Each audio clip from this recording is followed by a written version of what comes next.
G'day and welcome to the Grow a Small Business Podcast. I'm your host, Troy Truen. Each week, we speak with an owner who has grown a business with 5 to 30 team members to something bigger. Diving into their numbers and unearthing the pain they've experienced, we explore what they did to overcome each barrier and what they would do differently from day one. Let's get into it. Welcome everyone. Today I'm interviewing Goose McGrath from Dashdot. He's based in beautiful Bondi Beach, Australia. Thanks for your time today, Goose. Mate, it's an absolute pleasure. Well, let's start with how we know each other. Amy from your team reached out and thought you might be a good guest to come on the cast. So I'm really excited about chatting today, although we've already had a 30-minute chat beforehand. So. Yeah, I think that's the longest. I got to say that's the longest pre-podcast chat that I've done, and I've got to say I really enjoyed it. You know, I've been listening to the show, and I'm actually a big fan of the show for a variety of reasons. We can probably dig into that a little later. Yep. And I was stoked. So one of our I know we're going to go around it, but you're going to have to catch me a little bit because I tend to go a little tangential.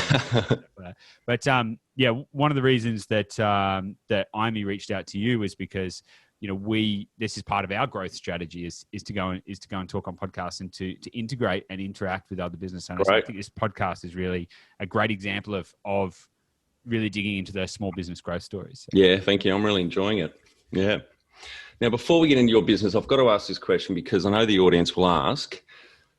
Did your parents name you Goose, or did you change your name in the mid-'80s when you after watching Top Gun? Neither. So my real name is Glenn McGrath, and I grew up in regional Victoria. Oh, no. Much like you, right? So did you play cricket? No, I didn't, right? So I grew up in a small country town, right? The kind of town where unless you play footy and cricket for the local team and you're third generation local, you're an outsider. Right? And so I was first generation, didn't play footy, didn't play cricket, but my name is Glenn McGrath. So you can imagine all the Glenn McGraths and all of that kind of stuff, which was fine. And that was just part of the course. And then it's kind of a very long and animated story, but the long and the short of it is that somebody else gave me the nickname Goose in high school, and it's stuck ever since, and it's kind of carried through multiple industries, multiple businesses, and as we ventured into real estate, which is obviously we'll probably have a chat about that today. I had this moment where I thought, holy shit, I think I finally need to grow up. Yep. Maybe I can't call myself Goose anymore, and I tried to switch back. I tried to switch back to Glenn, and that lasted all of about 2 weeks. And in fact, it was my dad that pulled me up. He said, "What are you doing? Are you trying to be someone that you're not?" And all this kind of stuff. And I was like, "No, you know what? You're right." So yeah, I just thought I'd go with that. You know, it actually worked really well from a personal brand perspective. Well, that's great. And for those outside of Australia and the non-cricketing nations like America, Glenn McGrath is an absolute legend in cricket here in Australia, I guess the UK and around the world. Second highest wicket-taking test player after Shane Warne. So I think he was about 563 wickets, Glenn McGrath. And Warne was in the 700s from memory. So, yeah, that would be a very tough gig to have to spend the first 10 minutes of speaking to someone. So you don't play cricket and your name's Glenn McGrath. Yeah, exactly. It's funny, Goose gets less questions than Glenn McGrath. So. Great. Well, tell the audience a bit about your business, what it does and how it makes money. Yeah, it's a good question. So ostensibly, we're a buyer's agency service. So for those of you who don't know what that is, there's a couple of different forms. I'll put it in a very basic terms. We help people to buy properties as opposed to being real estate agents who sell properties, right? So typically everyone's used to, all right, I want to sell a house. I'm going to engage a real estate agent to market and sell my property. That's a selling agent side of the equation. We're on the buying side. So what we do is if you say, hey, I'd really like to buy a house, but I need some help doing that, then you would engage someone like us, a buyer's agent.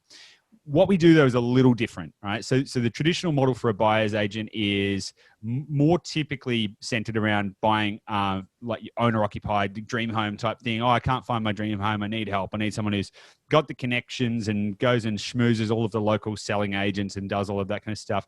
We don't do that at all, right? So we set out from the very get-go to only do investment properties. So we only help investors buy investment properties. We don't do dream homes or any of that kind of stuff. And what we do is we built a business from the get-go that could operate nationally. We said, how could we build a business that would allow us to operate the business from wherever we wanted, but also allow us to position ourselves in the right markets at the right time without having a location bias around where the best investment opportunities are. And that's allowed us to really develop a really unique and niche service that's centered around a very specific set of methodologies that we've developed, which helps us to do that. So the way we get paid is that it's 100% fee for service. So we don't have any cost affiliations with the price of the property, with the selling volume, anything like that. It's just it's almost like if you were to take the whole situation and think about it more like a professional services or a consulting basis, where people will come to us, fee for service, we'll deliver the result. Great. I think it's very smart to focus and pick a niche you can then become an expert at and a trusted advisor and a leader in that corner of the industry. I think that's very, very clever. Yeah, 100%. And it's quite funny because from an industry perspective, and I think anyone who's listening to this podcast will have a macro business mind and think about, industry specifics and stuff like that. So, to give it a little bit of context around what we do, it's relatively new in Australia. So in the US, for example, and if you're listening to this in the US, you're just a realtor. You're just basically a real estate agent. But in every single transaction, there will be a real estate agent who's representing the seller and a real estate agent who's representing the buyer. Oh, wow. Did not know that. No, exactly. So it's pretty much 50-50. So there's roughly 50% of every transaction has got a representative for the buyer. In Australia, though, that doesn't happen. And in fact, a lot of people, go, hey, I want to buy a house, and they walk into a sales agent, and the sales agent is legally obliged to act in the best interest of the seller, which makes sense, right? So you're naturally putting yourself at a disadvantage. Now, the interesting thing, though, is when you look at the numbers. So in Australia, there's roughly 73 to 75,000 selling agents nationwide, and there are roughly 1,200 buyers agents. Wow. So there's a huge shift happening, not only because a lot of people still don't even know what buyers agents are, I've never used one and all of that kind of stuff. So there's a shift happening there, and there's also a lot of growth potential in that market. Yes, great. Well, tell us how you started out. So we're going to have to take a few steps back because I was not in this industry originally. I was actually in the arts and entertainment industry. Mm-hmm. I was running, running a company. We were doing quite a bit of revenue and had quite a large team, but we had literally zero idea what we were doing. Didn't understand how to calculate profit, right? So no idea.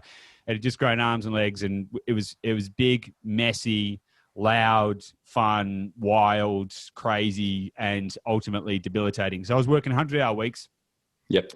Burnt out, making no money. Developed the drug and alcohol habit. Got to the point where I was basically broke and living on my office floor. It was pretty grim. Yep.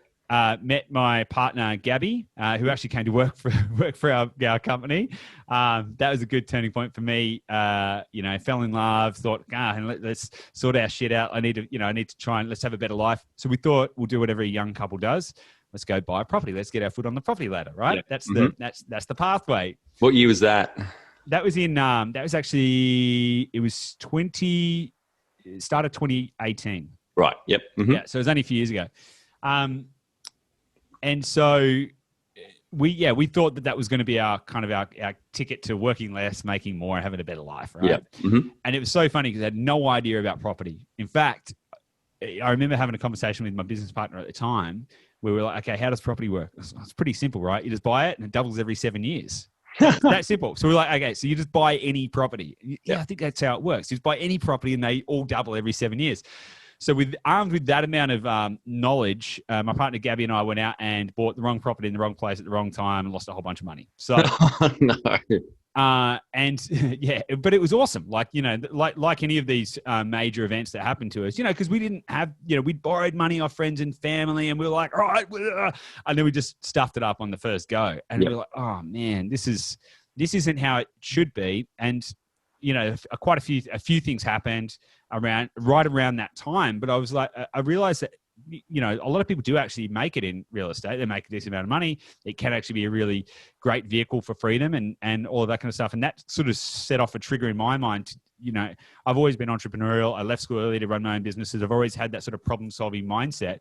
And I I wasn't thinking about starting a new business. I was just thinking, hang on a second, I need to be able to work this out. How does this work? Yep. And that set off a big chain of events that we went, both Gab and I went very deep down a rabbit hole trying to understand economics, the mechanics, like how does it all work? We ended up we were thinking about us alone. It's very selfish, but we're just thinking, how the hell do we get out of this situation? Yep.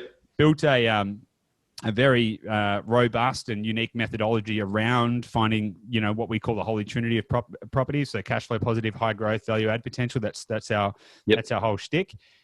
Then went, okay, great. Started implementing it for ourselves, and then went, oh my God, there's imagine all of the other people around Australia who have probably been in a similar situation, the tens of thousands of people who, like our friends, family, loved ones, other business owners who have no idea, and that we could potentially help them to avoid that mistake. And we started out pretty humbly. We were like, imagine if we could just help 10 people in a year. Yeah. And for a variety of reasons, not least of which because we ran a couple of festivals that completely crashed, and we basically tanked the other businesses. We went, okay, cool. It's now an opportunity for us to step away and start something fresh. And basically started with basically nothing and have bootstrapped it the whole way. So right, yeah. And so, how many properties are you and Gabby kind of owning at the moment? So at the moment we're at 3. Okay, yep. So. And the reason for that, because a lot of people are like, well, why don't you own 7,000?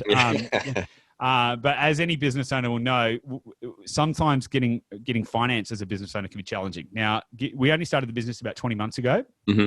And so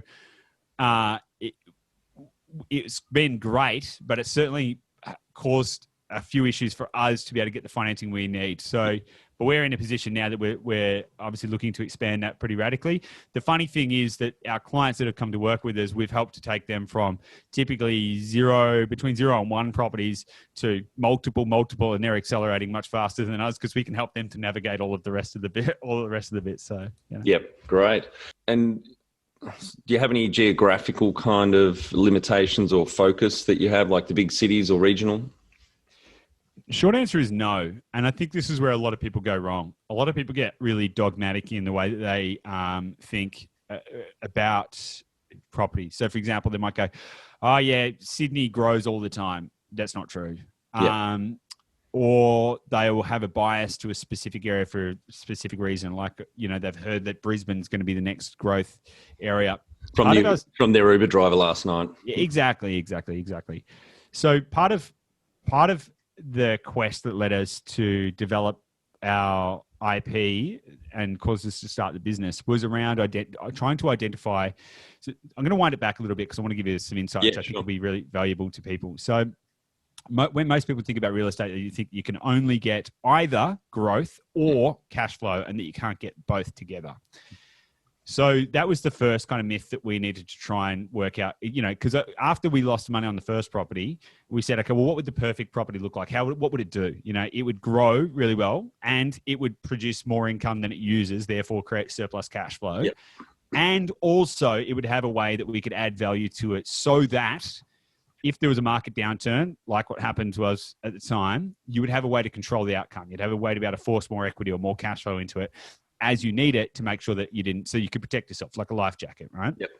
And so then we thought, okay, well, that's great, but if you get all 3 of those things, why wouldn't everyone do it? Mm-hmm. And so I took a bit of a scientific view to it and said, okay, well, I have this hypothesis. that would be the ideal scenario. So how could I prove or disprove whether or not this would be a thing you could do? Now, what I found is it's quite challenging, but what you need to look for is a very unique moment in the market, and not get attached to the place. So you need to look for there's a variety of different things you need to look for: infrastructure drivers, growth drivers, all these different kind of things. You're also looking for a specific time, because whilst there are a multitude of factors you need to go into, and we don't have time for all of that, one of the most interesting things is that one of the precursors for growth is that rents rise first. So rents go up before the growth goes up, before the median price goes up. And so if you can identify the right place at the right time and stand on the front edge of demand, and anyone who's in business knows that the easiest way to make money in business is to work out where the demand is going and stand in front of it and open your wallet, right? Yep. So it's the same premise here, that we work out where the demand is going, and then you see the rents rise first, so you can buy properties where the yields are higher in relation to the purchase price, so therefore you can get positive cash flow, and you get that just before the growth. Now, by understanding that we take a very scientific approach to the whole process means that we can't be dogmatically attached to a specific area. Yep. But we do have specific criteria. So it doesn't mean investing in mining towns or, tiny little one-horse country towns. I wouldn't invest in the town that I grew up in, right? So it's a little too small. But if you can then look at major regional centres and all of that kind of stuff. Now, we haven't bought in Melbourne or Sydney. Probably won't for another 5 or so years. And there's a few reasons for that. But we also do invest in some capital. So we have bought in Brisbane, not anymore. We stopped buying there 12 months ago or so. We've bought in Adelaide, we've bought in Perth for our clients, but we've also been buying in regional centres. And I've got to say, statistically, it's quite funny that regional centres statistically outperform their major capitals, which is a little unrealised fact. Yeah. And this must give you amazing data and power to see, because you're obviously working with a lot of clients, helping a lot of people. Yeah. So which will then just build on your and Gabby your own property portfolio over time, because you're getting obviously better at this with more data. That's terrific. Yeah, it's fascinating, right? And it's gone from a series of messy spreadsheets and me spending dozens and dozens of hours manually taking statistics from ABS and putting them into a spreadsheet and stuff, to now we've got quite a systemized process. It's continuously developing. But we use stuff like data science and machine learning. We've got partners and stuff who specialize in those kind of areas. We then amalgamate those things and pull them into one central place and synthesize it all in a very unique way. So great. Fantastic. Now, before we move on to key numbers, what age were you when you started this out? Was it late 2017 you started, or early 18? You know what? We didn't start this business in earnest until 1st of April 2019. So we're only 20 months in. Right. That's it. Great. And what age were you then? 2019. That's a good question, because I don't even know how old I am right now. I'm looking at, for some reason, I looked at my watch. I looked at my watch to work it out. I'm like, I don't know. It's the 17th of December. I'm the one that's dusty here, not you. A little bit hungover. I think I'm 34. I think I'm 34. So that would mean I was about 32. 32. Great. Fantastic. All right. Let's talk about any key numbers to illustrate the growth over the last 20 months. Yeah, I think it's interesting because we already had a pretty significant growth spurt, and then we had to cut it back. So we went from zero. So when we started the business, we had a couple of properties under our belts, but I just crashed my previous businesses, basically, to put it bluntly. So we had nothing. Like we started the business, we had enough money to pay for we went and lived in one of our investment properties. It was in Geelong. We said, all right, let's go live there because it's cheap. We had enough money to pay for a couple of months of the mortgage and, staples, basically. A few grand is all we had to start the business. And for the first couple of months, that was very challenging. It was just me and Gabby with only two in it, but we were full-time. We just said, look, we could go and work part-time and fund this. And we said, no, let's just focus on this 100%. So we burnt the boat, so to speak. Now, the first couple of months were obviously pretty challenging. Yeah. But then we focused heavily on messaging, marketing, all of that kind of stuff. We took a very digital marketing approach to it. A lot of other people in the industry focused on how do I build referral networks with mortgage brokers and stuff like that. We said we want to own our own destiny and not be asking for clients. And you want to be totally independent. Exactly. Now, don't get me wrong. There's a huge benefit to having strong referral networks, but we said that's not how we want to start the business. We want to be in charge. And by November, we'd grown to $180,000 months. Yep. The problem was that the revenue growth was accelerating faster than our ability to build the infrastructure of the business. So that 180 a month, that's not the value of any of the properties going through? No, that was collected fees. Yeah. Wow, that's fantastic, Goose. That's annualizes at about 2.2 million. Yeah, totally. That was fun. But it was also not. It wasn't what we should have done, right? So in hindsight, we didn't have the systems, we didn't have the human infrastructure, we just didn't have the business wasn't mature enough to handle that. So we grew too quickly. Yeah, I'm sure you've heard of businesses doing that and seen businesses that do that. So we had a few challenges. We'll just say it was great from a revenue perspective, bad from a I guess a human perspective for ourselves. Yeah. So you're just working crazy, batshit crazy hours. Yeah, we were throwing people at systems problems as well. Yes. Like we were like, oh, if we got a problem, let's hire someone else. And we had this we had too much hubris because we grew so fast. We just thought that we were gods in a sense. Look at us, we're just poof. How big are we gonna? Yeah, I love that word, hubris, overbearing pride or arrogance. Yeah, totally. We just thought we were unstoppable. And so one of the interesting things that we kept getting told, bearing in mind this is our first year in the industry, we kept getting told the industry slows down in December and January. And we said, well, what a time for us to dominate the market. So we tripled our advertising spend and went from a 10x return on our ad spend to a 1.2x return on our ad spend. And we just kind of like the wheel the machine rattled and was rattling and shaking. So we grew to, at that stage, around towards the end of last year, we'd grown to a team of, I think it was a team of 8. Yep. We downscaled that. We wound things back a little bit. We tightened things up. We'd found a bit of stability come February and March, and we're like, well, okay, we've got a better foothold here, and let's start growing this thing again. Let's be a little bit more deliberate about it. Then coronavirus hit. Mm-hmm. That caused some challenges. We had a 96% reduction in revenue in April. Wow. So that was again presented another fleet of challenges. We essentially downscaled the business to 3 FTE, which is me, Gabby, and a full-time virtual assistant, Amy, who connected us. Yep. She's a lot of people think, oh, virtual assistants, cool, just someone in the Philippines. Amy is as valuable in our business as literally anyone could be. She's such a part of the family. They're great. I've got 2 team members in the Philippines, and obviously Peter's in Kenya. And it's not about geography or location; it's about finding the right people. Totally.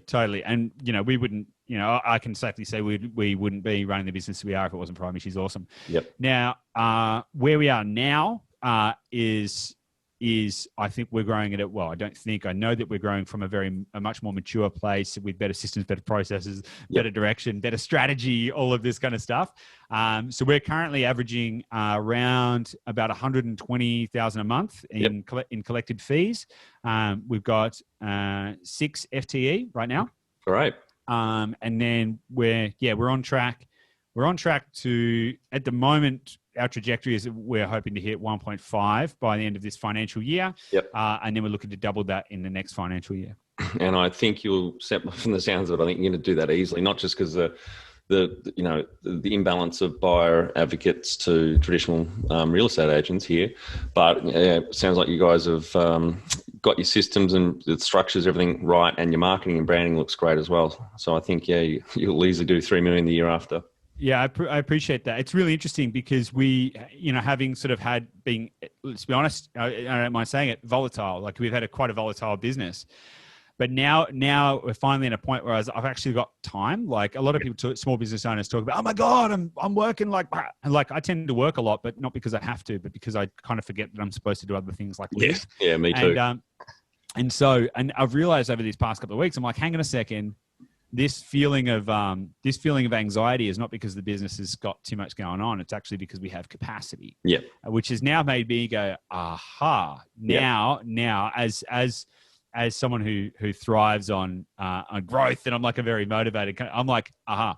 Just before this podcast, I said to Gabby, okay, cool. I'm ready to really turn up the volume in 2021, and let's crank it up. And it's cool because now that I know that we have learned and built a better machine. So yeah, great. When was the moment you felt like you'd succeeded? I don't think we have. And it's a very interesting question to ask. Like, how would you know? Like, what is success? The natural part of that question is like, how would you define it, right? Because that's the next question. Yep. Totally. Yeah. I mean, how can you even know if you've had it unless you can define it? So I think it's been a couple of points. So when we started the business, the real estate investment property that we bought in Geelong that we were living in was basically a glorified crack den, right? It was not anything, it was nothing too flash, right? Yep. But it's subdividable, renovatable, like all this kind of other cool stuff, right? So it made sense from an investment perspective. It sucked to live in, like we weren't in a good part of town or anything like that.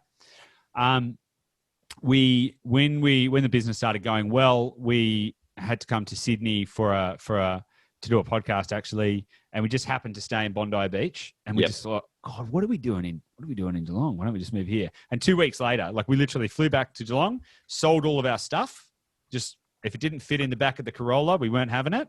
Done. Sold everything and just drove up to Sydney and moved to Sydney. Great. Moved into this a big, expensive apartment right near the beach, and it was great. It was great. That was a point at which we felt like we had achieved a degree of success. The business was seemingly running. We had team. We were making revenue. We were going to the beach in the middle of the day, and we thought we'd made it. The problem is, right, that was also at the height of our hubris, right? So that was that turns out to had probably a misaligned perspective of success. So we don't live in that apartment anymore for a variety of reasons. We said this is a really dumb way for us to be using our capital, right? And for a variety of reasons. So Gabby and I talk about this all the time. Like, what is success? And there's a huge part of me that wants to grow a very large business, but there's also a huge part of me that wants to, just enjoy a lot more freedom. And I think that's the goal for any business owner, right? It's more time, more freedom, more money. It's the ability to operate autonomously, do what you want, when you want, with who you want, and all of that kind of stuff.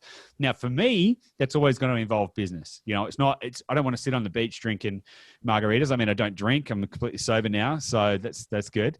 I wish I was that last night. When I woke up, I can tell you. Well, I was just reading an article yesterday on a fast growth business in the non-alcoholic beer space. So, Liars? No, they're actually in the retail and distribution. So rather than brewing, Sands. Okay. No, I haven't heard of them, but Lies, Australian non-alcoholic spirit company, apparently it's just on gangbusters. And I know hard seltzers out of the USA, when they landed in Australia, I've heard they did full moon in their first week. Dan Murphy's have had to air freight hard seltzer from the White Claw. That's alcoholic though, isn't it? It's a really low, like 2%. But it's just the trend of healthier, so no and low alcohol drinking. Yeah, totally. And I think it's a way forward for sure. So. So I mean, like, what is success? I'm predicated by a fact that I'm never satisfied, right? So I don't think, for me, I don't know that I'm ever going to get there, but I think it's understanding that I'll have that ability to do what I want, when I want, with who I want. So I think it's an ongoing journey. I think it's an ongoing process. And I think the moment that you think you're there, I think it's just about setting a new level. So. Yeah. Yep, great. So you may have answered the next question. What does success look like to you? That's covered off, I think. Yep, great. Number one thing you'd recommend in marketing a fast-growing business? It's a good question. Number one thing I'd recommend in marketing a fast-growing business. We had our fastest growth when we went all in on digital marketing and Facebook, right? But that's not... I wouldn't say that's the best way of doing it, right? That is one traffic source, or the thing that shifted our business most, in particularly in the last 6 months, and it is actually driving more growth than anything else in our business let me rephrase that. Our cost per acquisition ratio is the lowest it's ever been, and our business is still growing. And that's because we switched it around and we stopped saying, how can we shout louder and get more? And how can we serve better and more deeply? So we switched it around. And so a lot of people say things like, to scale your business, you need to systemize everything. You need to blah, blah, blah, blah, blah. You basically reduce the human touch, right? Reduce as many human interactions as possible. So it becomes like a grease slide. And a few months back, I said, well, what if we switched that around? And what if we said, how much could we interact with our prospects, clients, leads? How could we, how far can we dial that up? How can we build as much trust as possible? Not in a manufactured way. Well, what I'll do is I'll create a video series. They'll see my face in a few different ways. But how can I actually connect? And how can I build deeper connection? Because people don't refund relationships, they refund transactions. So you want people to build that relationship where they're committed for the long term, and you're going to have a higher lifetime value and a lower cost per acquisition. Plus, you're going to have much more meaningful relationships with your clients. So I think for us, it was really about switching that around and saying, how can I increase the touch rather than decrease the touch? Mm-hmm. Now we still have been doing a bit of stuff on YouTube and Facebook and stuff like that from a paid advertising perspective, but from a marketing perspective, it's been really about connecting more deeply in as many ways as we can. So we've got a podcast. We have got a very robust email marketing campaign, which is value based, not selling based. It's all just value based. And so we lead first with value. And what we tend to find is that not only will people stick around in our ecosystem for a couple of 100 days and then transact, but when they do come to transact, they're often going to bring a friend, they're often going to bring someone else. And also that then lends itself, and by having a very personal service, that lends to people being continuous repetitive clients. So what we're actually finding now is that's starting to really build its own momentum. Yeah, great. Yeah, I think authenticity and that attitude of servitude or serving, helping someone. I think that is a really powerful part of marketing. Obviously, if you're genuine about it, and it's becoming more and more relevant. You have to be genuine about it, right? Everyone can smell a fake, right? You've got to be so deeply committed to the success of your customer or client that becomes the single focus. And if that becomes the single focus, everything else falls into place. And that's been the biggest shift for us. Rather than going, how can I acquire more clients? How can we then go, how can we make this experience better? Yeah. And that has literally become so much more. We used to count our numbers and be like, look at all these different metrics. And now we ask ourselves questions like, are they happy? How would we know? So we've got 100% 5-star review rating on Trustpilot. Mm-hmm. Now, of all of our clients, we haven't got reviews from all of them because we only recently started asking, but once we started asking, we've got about a 90% review rating. If we just said, hey, would you mind leaving a review? Right. And this is, I know you talk often about Net Promoter Score, and we've mentioned that, and I've mentioned that offline. We haven't started doing that yet, but what we've tried to do is go, how can we sort of do that on a manual basis, have client feedback meetings, stuff like that, and go, hey, how can we improve? What could we do to make this better for you? How can we tailor this more? And ask for that feedback. And then, you know what, like asking for reviews, it's so funny. All you need to do is ask. All you need to do is say, hey, was this good? And then if they say yes, awesome. It would do us a massive favor if you could just leave us a review. And so off the back of that, we've got a 100% 5-star review rating, right. not 80. Because then the other thing is when you ask, if they say, you say, oh no, what could we have done differently? And that gives you a massive opportunity to deepen that relationship even further. Because I think where a lot of people go wrong is they don't think about things like lifetime value. Yes. And so if you can have, if you get to a point where you don't need to continue to acquire clients because you've got enough and they stay with you forever, that's a good place to be. Absolutely. Let's talk funding. How'd you fund Dashdot over the last 20 months? Just through sweat equity and revenue and profit. We haven't had any investors. Right. No bank finance either?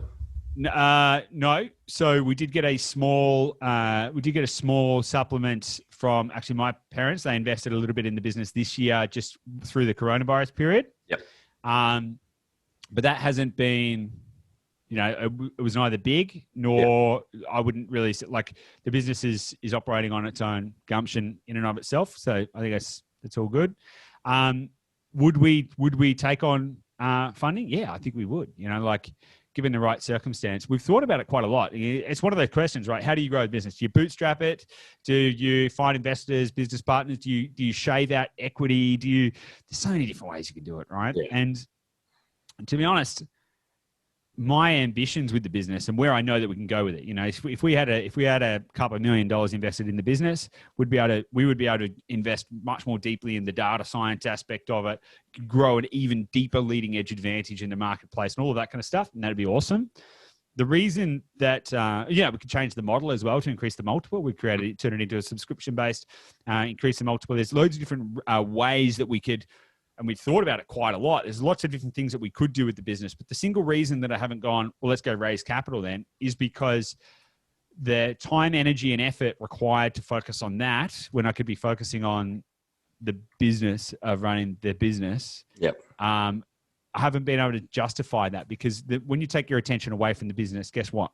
You know, the business stops running as well as it should, and, you know, to a certain degree. So that's always been the dichotomy. It's like, well, we could do all of this if we had that, but if I took my attention off what we're doing now, we might not grow in the way that we're growing. Absolutely. I've got a few mates that have tech companies down here in Tasmania, and one's just sacked himself as CEO at the start of this year. They got a really good COO from a couple of big US tech companies that become the CEO, but he used to bitch and moan all the time, and another mate, just how much time they have to spend on the road talking to investors, and they've got their eye off the business. Yeah. And I interviewed Michelle Gallagher. She's in Melbourne earlier this year. And they're ASX listed on the small cap exchange, and she spends probably half her time managing, you know, that and raising more money, etc. And it's just an absolute, you know, it sounds like a good idea, but when you get into the reality of it, it's not always, you know, the best use of your time and focus. No, totally. Because, you know, what investors want is a growing business. Yep. But how can you grow the business if you're constantly trying to get around to go, hey, can I have more money to grow the business? But I'm too busy asking for more money to grow the business. I understand it. I understand the appeal. And again, if we were in a position that we could find the right partner and we could inject more capital into this business, would it be beneficial? Could we grow it without just going, oh, yay, we'd have more money? But could we innovate deeper? Could we grow faster? Could we radically transform our enterprise value? Yeah, 100%. But again, it's that dichotomy. How long is it going to? Maybe you could spend 6 months trying to find the right investor and not, and then you spent 6 months not growing your business, and you could find yourself, you know, closing down because you put your attention in the wrong place. So I think for us, it's just maintaining that client first focus. And if we do that, we'll grow. Great. If you were to start up today with plenty of funding, would you go into your industry? Yes, I would. Can you outline the most stressful point in your small business growth journey so our audience can learn from it? It doesn't have to be just Dashdot, you know, in the arts business, the most stressful. Yeah. Yeah, I don't mind. I don't mind outlining that because it was pretty gnarly. So, yeah, it wasn't even that long ago. It was only a few years ago. I mentioned earlier, you know, I developed a drug and alcohol habit that had gotten pretty bad. I mentioned earlier we didn't really know how to run a business. We had a company in the UK, a company in Malaysia, a company in Australia. We were doing events all over the world, large scale ones as well. This is not the Fire Festival, was it? No. Yeah. What a shit show that was. Have you seen it on Netflix, the documentary? Oh, I had a friend who was actually went over there to work on the show, and he got there and he was like, no, I'm out of here straight away. Yeah, geez. But we also we did run a couple of our own festivals, which were awesome. Like, actually went really well. The events were great. The events were amazing, but they lost a lot of money. And so it was kind of all around the same time. You know, the festivals that we had, if we'd just run the events company, we probably would have been okay. It would have just been messy for years, right? Yeah. But we overstretched ourselves, put on three, geez, I can't even remember now, 2 or 3 years. We ran a festival, lost money every year. And eventually it dragged everything else down. And so, you know, during that period of time, I'd actually managed to get sober, but through the stress of it all, you know, I kind of turned back to drinking and all of that kind of stuff. And it all kind of fell in a heap, you know? And so for me, I was faced with this position where I'd lost everything. You know, I'd 15 years I'd been in the industry. 15 years I'd been working unreasonably long hours, doing all of that kind of stuff. And at the end of it, I had no money. I had poor health. I weighed about 30 kilos more than I do now. It was rough, you know, and I had to literally get to that place and then look upwards and go, if I can't really go any further down. And I know a lot of people say that, but you know, to put it in context, I didn't have anywhere to live, you know, like I had no money, no home, no, I had a business by, you know, that was just hanging on or not. And I had to kind of look up from there and go, well, what are my choices? You know, my choices are that I can quit on myself. Yep. And you know, and I thought, like, you know what? Geez, maybe I'll just go get a job. You know, like maybe I'll just go get a job. And I just slowly work it all out. And, I've had enough. I was burnt out when I just realized I couldn't do that, and I was like, that's not who I am. And I had to really kind of face that challenge. But it was awesome. It was so good because once you've worked out how low you can go, it gives you a huge perspective on everything else for the rest of your journey. Yeah. That is definitely a stressful chapter of that. That's one of the most stressful ones I've heard on the cast. What area in business do you feel you've had to work on the most to add the greatest value? I'd never learned anything about marketing before starting this business. Anything, nothing, zero. Didn't know what a landing page was, nothing. Mm-hmm. So that was the first thing we upskilled in, and I'm quite proud to say I've got a pretty good handle on marketing, broadly speaking now. Mm-hmm. The area that I didn't realize, it was a big blind spot. I didn't realize I didn't know anything about it and didn't know that I needed to work on it, was business operations, like business acumen. I knew how to make money. I knew how to sell. I knew how to serve and how to deliver. I'm good with words. I'm good with writing. So I picked up the marketing aspects pretty well. Didn't really understand the mechanically, like the finances, like how to run a business, how to actually run it. And so over the past 18 months, that's been the biggest learning curve in the area that I've had to upskill in the most. And it's like anything, once you actually start to find your feet in something, it's like learning to cook. Like you can, once you start to develop skills in the kitchen, you start to go, oh man, I can make all this cool stuff, and it starts to become really, really fun. So yeah, great. What have you enjoyed least about managing the fast growth? I think it's the fear, and it's not always. It's just sometimes it's a fear. It can be a fear about all kinds of different things. It could be a fear of, are we going too fast? It could be a fear of like, maybe we're not going fast enough. It could be a fear of, am I doing the wrong things? Am I doing too much? Am I not doing enough? Should it be like this? What's everybody else doing? And it can be a little overwhelming. And I think that's the hardest part. Like that general shit, this is how things should be, is the constant in the back of your head. And it takes, everyone says mindset is the key. And it sounds woo woo when you're like, oh yeah, it's all about mindset and stuff. But it actually quite literally is. It's having the strength of mind to be able to shut up those voices and stay the course. But yeah, it's the constant burbling sense of fear. And what do you love most about growing a small business? What I love most about growing a small business is the constant challenges. I love solving problems. That's kind of why we started in this business in the first place. That's why I started in the event sector. And so it's this constant thinking about the machine and thinking about, okay, well, what pieces does it need now? And listening and like working out which bits are rattling and thinking, okay, well, what next? It's constantly, it's the constant problem solving, I think, is the most enjoyable part, aside from like the connection, like I really genuinely, deeply love our ability to serve our clients. But I know at a certain point, I'm not going to be able to be as integrally involved in that. So just thinking about the machine and solving those problems is really fascinating to me. And what's been the biggest mindset shift in your small business growth journey? Yeah, I would probably say that the biggest mindset shift is that busy doesn't equal better. Yep. It's so hard. We're constantly in this world where it's like hustle. Yeah, the harder you work, the more you'll make, the better it'll be. Work.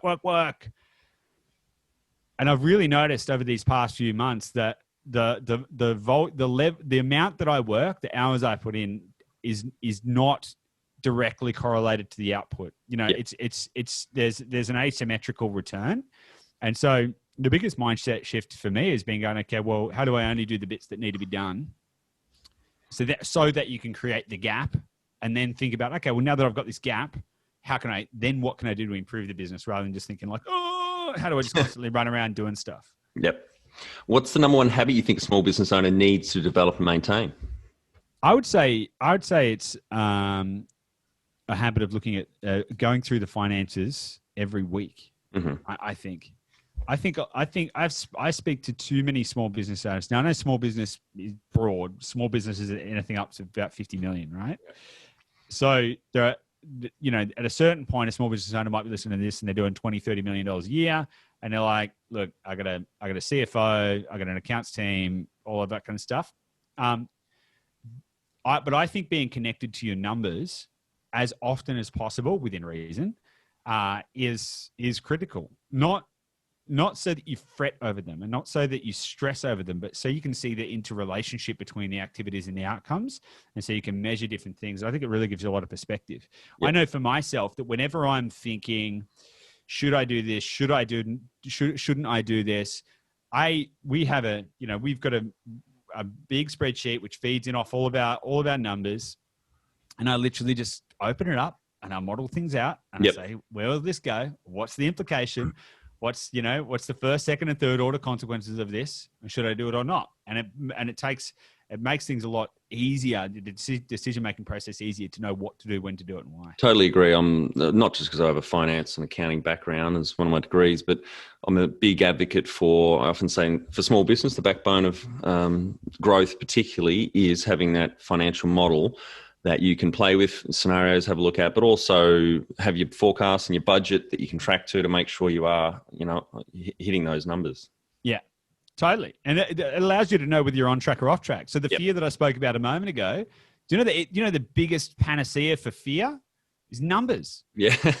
Like you just look at them, you're just like, oh my God, I don't know what's happening anymore. All right, get the spreadsheet out. Let's have a little look.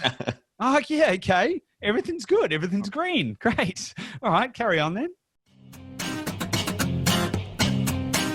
Do you love talking small business growth with other owners?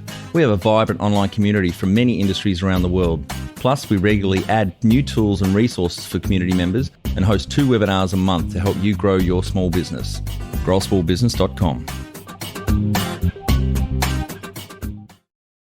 Can you talk to how you've added people to the team, some wins, mistakes, and advice for those listening? Yeah. So mistakes were definitely throwing people at systems problems. Yep.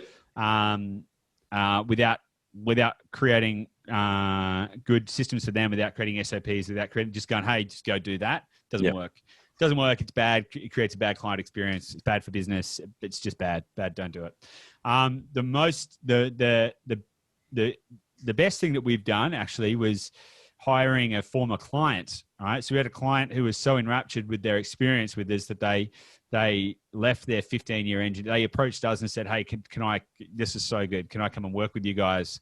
They left their 15-year engineering career to come and work with us. And they are so deep because they've been through the process. They're so deeply committed to wanting to be able to do that as well. Yeah. That's been great. Yeah, great. What are some things you recommend to building a sustainable and kick-ass culture to help with the growth? I would say regular interaction and coaching. Like we have daily meetings with the team every day. Mm-hmm. If sometimes they're only 10 minutes long, hey, is everything going okay? Good. We're all good. But it's building that connection. We've got a fully remote team. So Gabby and I, we live in the same place. Mm-hmm. We work together. But the rest of the team spread out across a couple of cities, a couple of countries, all of that kind of stuff. So we make sure that we connect on a daily basis. Yep. And then we also have monthly and quarterly, vision catch up so they can get up to speed with, particularly as I'm the visionary in the business, where are we going? Why are we going there? What's the big vision? And really getting their buy-in on that emotional journey as well. Yeah. How often are the vision catch-ups? I haven't heard that phrase before, but it's a great one. Quarterly. So we do quarterly. We're probably going to, as the team grows, we'll probably do it monthly. But at the moment, we don't need to do it monthly because we catch up every week. But quarterly, we actually have a scorecard that we create for the whole team. And every Monday we go through this. Everyone's got metrics that they need to hit. Mine's on new client acquisition. Nick's is on number of properties under contract and all this kind of stuff. We measure everything. We're all accountable to that process. We look at it. We actually have a spreadsheet with graphs and, all of that kind of stuff. And that is all tied to a set of goals and vision and everything like that we establish at our quarterly meetings where we go, hey, let's all talk about the values again. Why are we doing this? And what's the mission? And go through all of those things to really bed that back in with people. So you raise an interesting point there. Growing businesses, they need a different cadence of that strategic review and reset, and not just leave it annually. But I think it could be what may be needed is every 6 months, quarterly, and even some businesses, some of my friends that are very fast growing tech companies, is monthly. That monthly review and checking with the team and that communication. It's such an important tool, the strategic plan and the communication of the plan on a regular basis.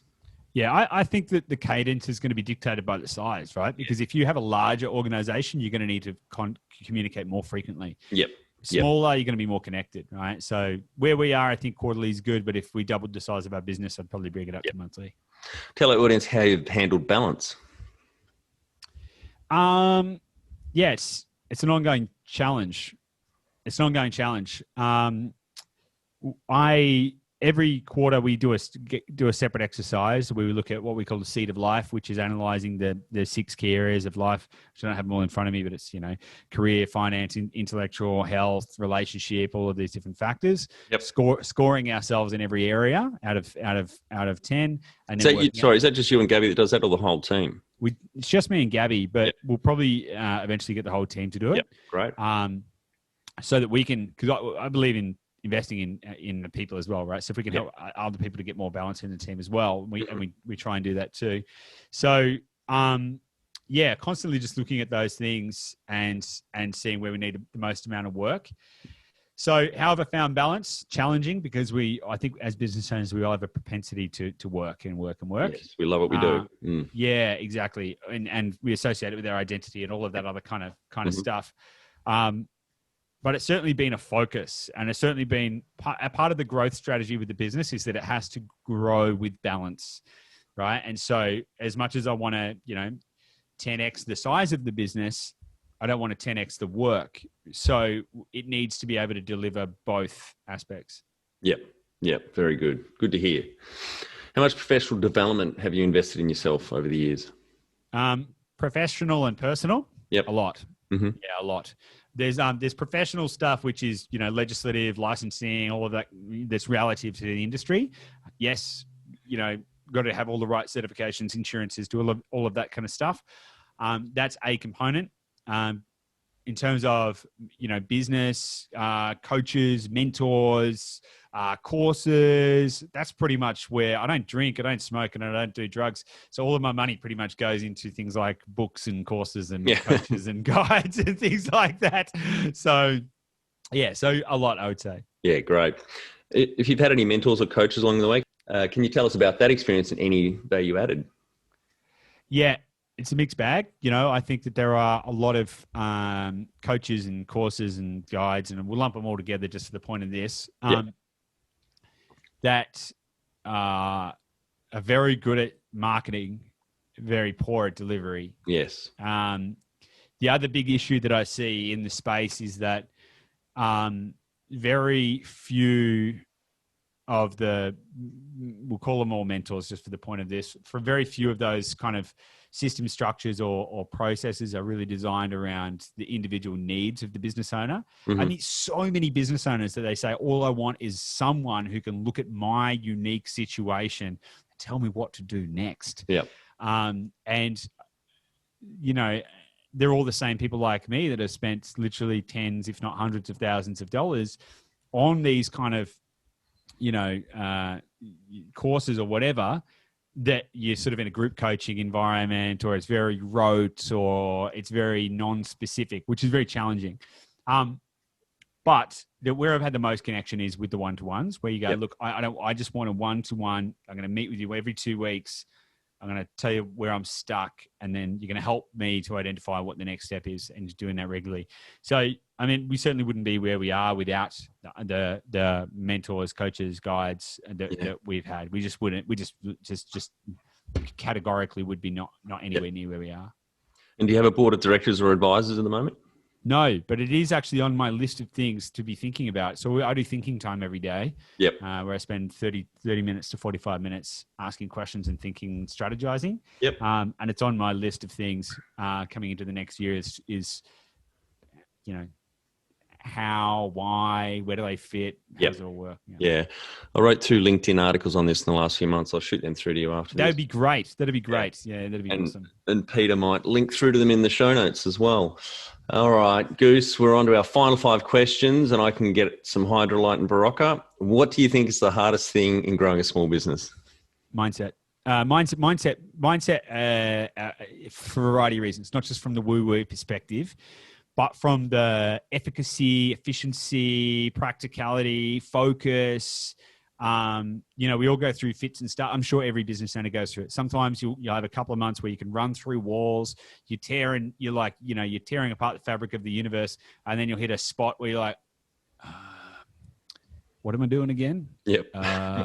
What's all this about? And so it's really having the mindset to be able to persist through all of that kind of stuff. Yep. Favorite business book which has helped you the most? The Road Less Stupid by Keith Cunningham. I haven't heard that one. Oh my God. Yep. Every business owner should read that book. The Road Less Stupid. That's a great title. The Road Less Stupid. He is Rich Dad. You know Rich Dad, Poor Dad? Robert Kiyosaki. Yeah, Robert Kiyosaki. So Keith Cunningham is actually the rich dad is him. But really? It's fascinating, right? He also teaches business mastery at Tony Robbins' business mastery. Wow, okay. He's a fascinating guy. But that book, I've read it more times than any other book that I've. So that's it's a Bible for any business owner. Yep, great. I'm going to put that to the top of my list right now. Yeah, buy the physical. If you're listening to this, buy the physical book. Yeah. Right, the audio book's fine, but buy the physical book because you'll use it as a reference. Yep, great. Any great podcasts or online learning tools you use for your own professional development?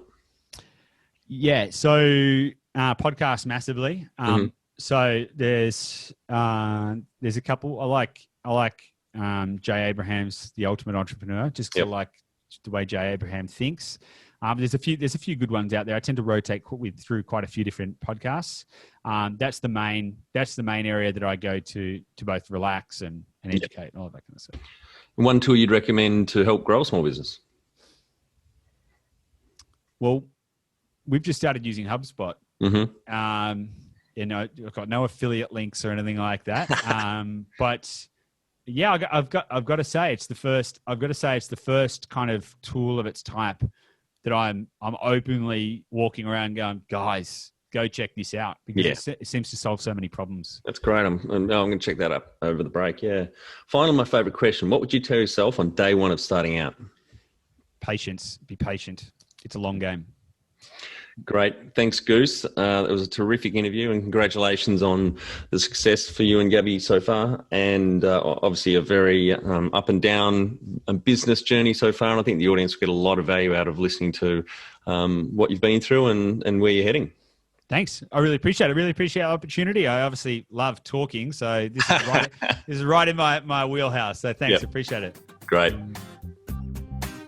And for our audience, we would greatly appreciate a review in iTunes or whatever platform you listen to us on. More reviews means we bubble up higher in iTunes, etc. So more business owners looking for podcast help with their growth will find us.